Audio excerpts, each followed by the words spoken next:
South Dallas raised me.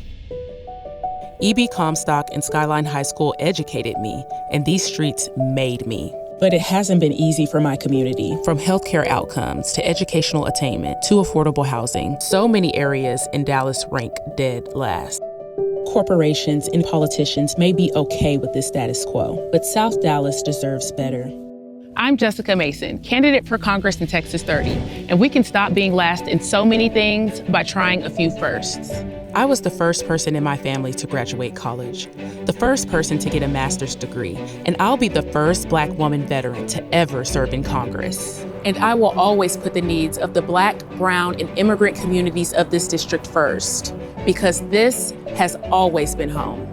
I grew up a proud daughter of a Teamster truck driver and an administrative assistant, but we couldn't afford to keep the lights on. When I was 7 years old, my mother couldn't afford my $20 asthma treatment, so my lung collapsed, and I spent months in the hospital.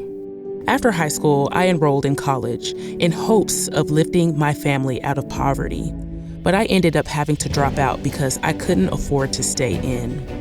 So I enlisted in the Navy to serve my country and to get my college degree. As a medic in the Navy, I counseled service members ailing with the mental tolls of war, substance abuse, sexual harassment, and assault. When I finished my service to our country, I returned to Dallas to begin serving my community and found things even worse than when I left. So I got to work, fighting for affordable housing and better access to food and health services. Our community is in pain, and that won't change if we keep sending people to Congress who are detached from our stories of struggle. And I won't stop fighting until South Dallas becomes the first in healthcare access, the first in affordable housing, and the first in food security.